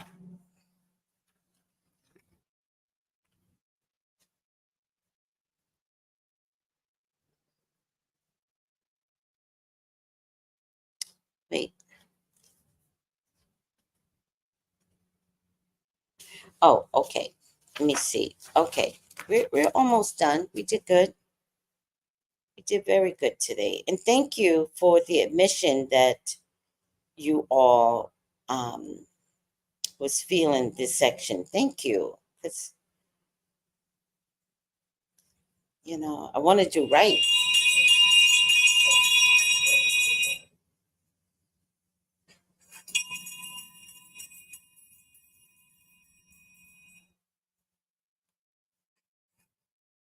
I want to do right, and I don't want to be inside my ego. And just because I'm feeling uncomfortable with something doesn't mean you are. So I really appreciate anyone, Bree, Angela, that spoke up and was like, "No, this is good. Like, let's talk about this." All right, moving on. As it was as if from a position slightly above and behind my head, I were observing my body and its movements in a way that turned a spotlight on my body and made the most familiar things seem new and incredibly strange. In a publication, The Lives of Jean Toomer, A Hunger for Wholeness, Cynthia Earl Curlman and Richard Eldridge have presented Jean Toomer's perception of himself, rising above his body, viewing it from the outside as it continued apparently on its own to walk and communicate. An early disciple and teacher in the George Gurdjieff movement and applied physiological physio physio physical system, author Jean Toomer brought the teachings of the Russian philosophical system. Oh my God. Author Jean Toomer brought the teachings of the Russian philosopher and author to Harlem during the Renaissance period. Toomer basically followed a lifelong commitment to spiritual development for himself and to the sharing of knowledge with others, such as his experiences in being on the other planes of existence. His recognition of being separate from the body also conveyed in the autobiography work, Exile into Being. It was as though an enormous weight had lifted and the body was light and free. And I am sure the weight of latent fears and insecurity, the weight of active ego drivers and mental ambitions had lifted. I know that me and I were lifted from the body, and to whatever extent I had been imprisoned. In it, the body was relieved to be rid of its prisoner. It was as if, though a long life strain had been depleted, and the body was pliant. All right.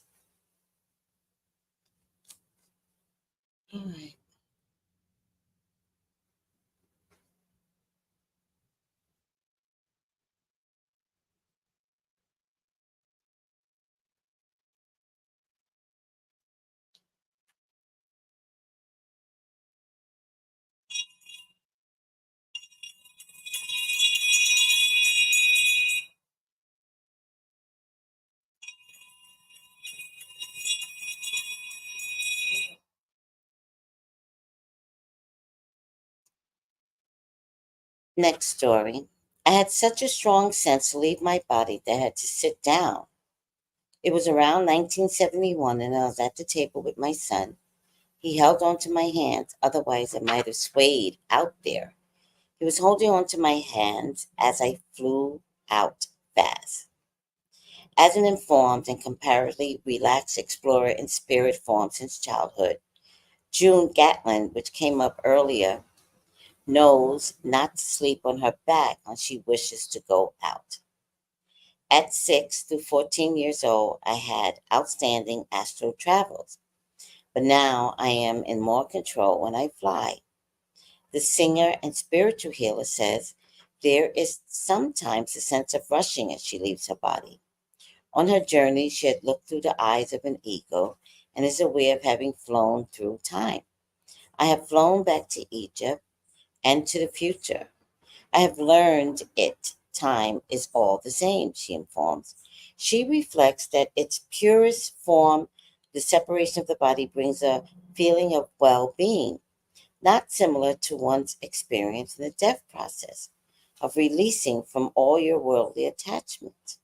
While separate from the body, she witnesses the presence of negativity in the form of degenerate spirits who inhabit the bodies of persons who exist impulsively and leave their bodies unprotected. June has gained a sense of command over her astral travel. She prepares her body prior to moving out of it and maintains an attachment during her absence. She describes her state of being in her astral travels as a peaceful, wonderful existence. That's the point I was trying to make when I was telling you all I had my window by my bed and that there are good energies and bad energies out there.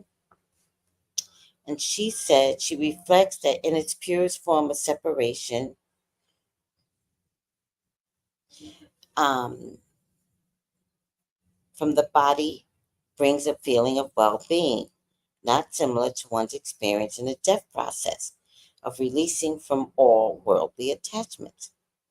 While separate from the body, she witnesses the presence of negativity in the form of degenerate spirits who inhabit the bodies of persons who exist impulsively and leave their bodies unprotected. So, a lot of times when y'all are arguing with a toxic person, a, a, a degenerate spirit could have gotten in. You know, when you're dealing with the drunk. Last night, I couldn't figure out what to eat. And my neighbor, John, needed something from God knows where. So I said, John, if you wait, I'll take you. So we get in a car, and he was getting Domino's, but I really can't eat Domino's. And John's grandson even says it. You can't eat Domino's. I'm like, I know. Thank you for remembering that. Um. So, but I was hungry, and I kept complaining. I was like, I could cook if I want. I could make some spinach, but I really want something to go with it. And I'm just complaining out loud. When I say to John, I can get food from the chocolate bar. And at first I was going to get food from Rosie's. And then I changed it to the chocolate bar. And ultimately, I decided to go to the chocolate bar, and John was with me. And I said, John, I haven't been to the chocolate bar in 3 years. I've been here 3 years. I said, I've not been to the chocolate bar in 3 years. And the reason why I haven't been to the chocolate bar in 3 years is because that's a place where the men are just drunks, like that drunk with the full nose and puffy eyes and like really bad. But I don't regret going, right? And so I get there, and the first man that crosses in front of me is a whole drunk. The look, that puffy face, and I like almost like a caricature. And I was like, oh, that's why I don't come here. right? But out of fairness to all the drunks, I think every restaurant has their level of people that are drunks and visit and lives there practically. Um, but in any case, I say that to say when you have substances, drugs, alcohol, sex addictions, that's an unprotected temple. That is the unprotected temple. And that's when a spirit can get in. And sometimes the spirit gets in. We know this now. We all should know this now. A spirit can get in through sex. And most times it could get in because we don't no longer take the time to get to know someone's soul. All right. And then when we can't get along with that spirit, right? Because the entity is doing itself, it's doing them. And then when we have to separate from that entity, we feel like don't leave me, but it's an entity that got in, not the soul of the man, because the soul of the man is not there. The soul of the woman is not there. I was watching a show last night. It's called Catfish Something. And when I tell you how badly in love this man was with this woman, it was a big scam. And my heart was breaking for him because I'm like, he's never met the woman. He's given this woman so much money. And I realized for the first time that, which I guess I knew, but I had to admit it, that like your soul can get attached to a thing without having a body experience. I'm always telling everybody, be careful with sex, be careful with sex. Like, but I do mean like be careful with sex because you have to like, it would behoove you to get to know the soul of someone. And by the way, how you get to know the soul of someone, let them talk. People tell on themselves. Let them talk. Listen.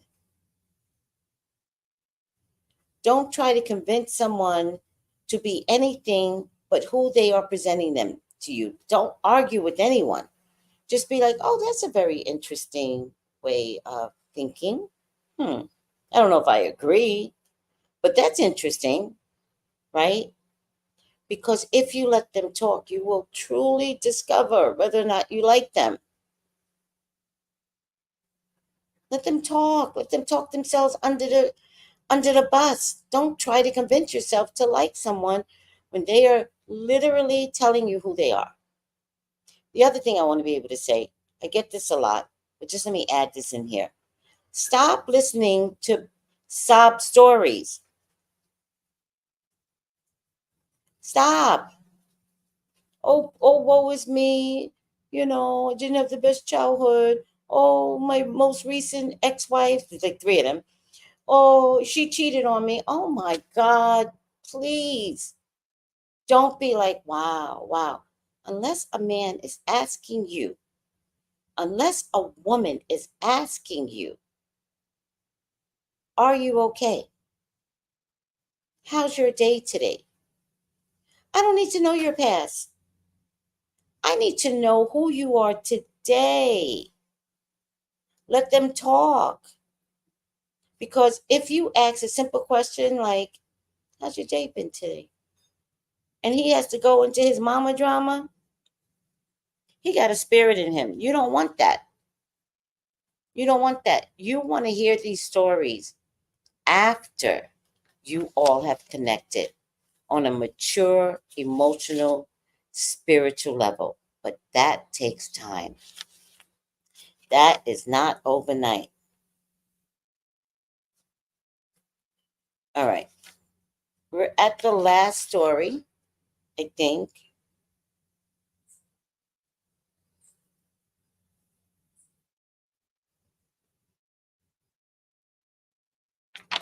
Yes, we are at the last story in this chapter, so let's do this.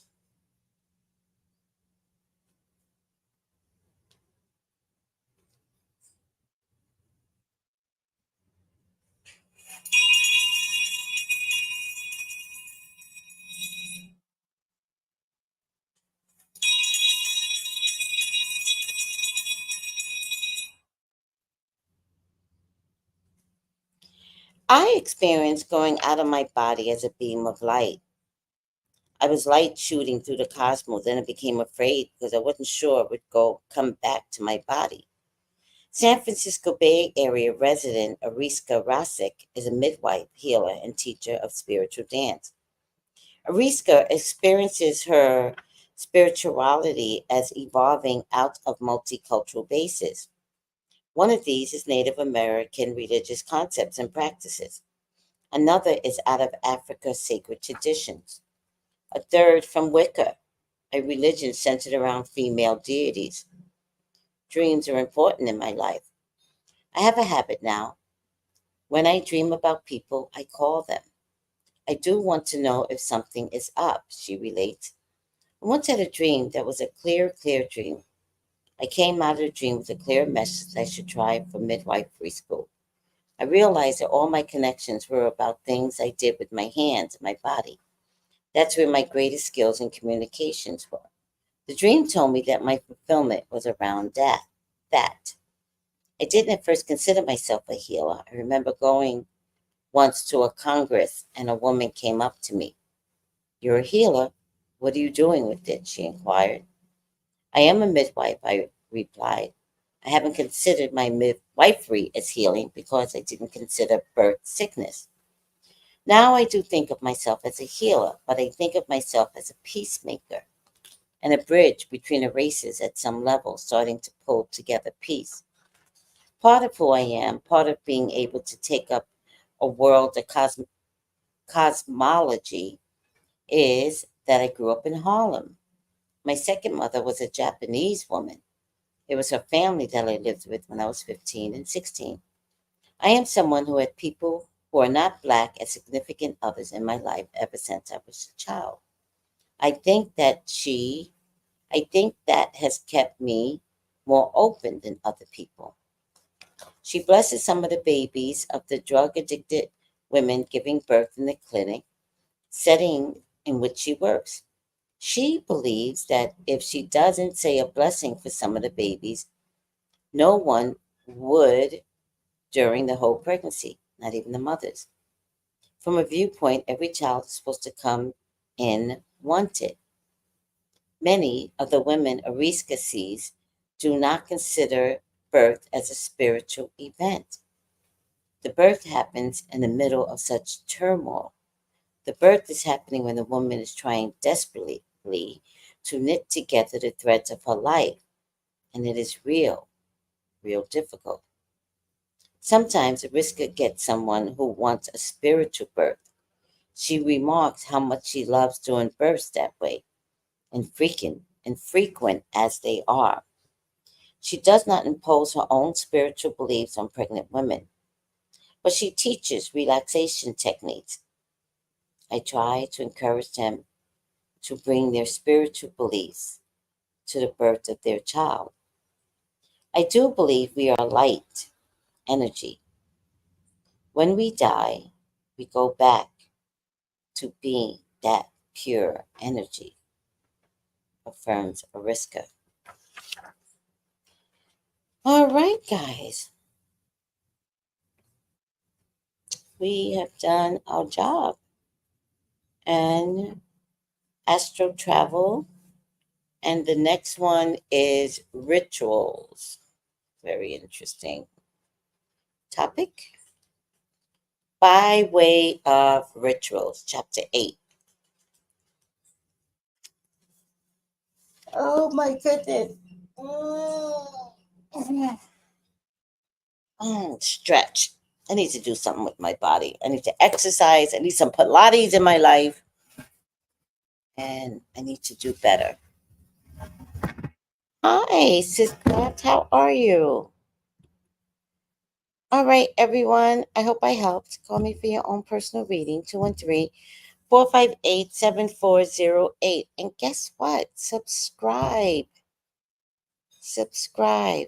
Birth to a spiritual process. The womb is absolutely a portal. Yes. Grand Rising, Tracy. Imagine being in the womb and thinking this is the best place you could ever be. And you don't want to be any place else. This place is amazing. And then you're forced to give birth through what? The portal. And then you discover, oh, there's a whole new world out there. I thought the womb was the best place, but there's something different. Can't always say better because not everybody's born to great moms, but there's something different out there. And I get to spend 100 years exploring better, more than 9 months. Make the best of your living. Make the best of your birth, guys. And if you haven't been making the best of your birth, start today. Start today. Start today with happiness, peace. Consider yourself more than others. It's okay not to be a people pleaser. It's okay to please you. It's okay. Do that. You're going to be so happy. It's okay to have sex with yourself. Seriously. It's okay to be happy. That people pleasing, there's no value in it unless it's reciprocated. So if something about you've been neglecting, do you. Figure you out. If you wanted to travel, do it. Travel by yourself. Just don't stop. Just don't give up. Just start over again today. Because I'm not dying unless I'm fully engaged and happy. It's not happening. So have no regrets and start again. Finnegan, begin again. You're welcome, Samara. All right, guys. Thank you. Subscribe to my channel. Let's get me to 100,000. I love you guys. Take it easy. Bye. Gals and guys, go to Tracy Brown Live. Go to Tracy Brown Live. Go to Tracy Brown Live. Gals and guys, go to Tracy Brown Live. Go to Tracy Brown Live. Go to Tracy Brown.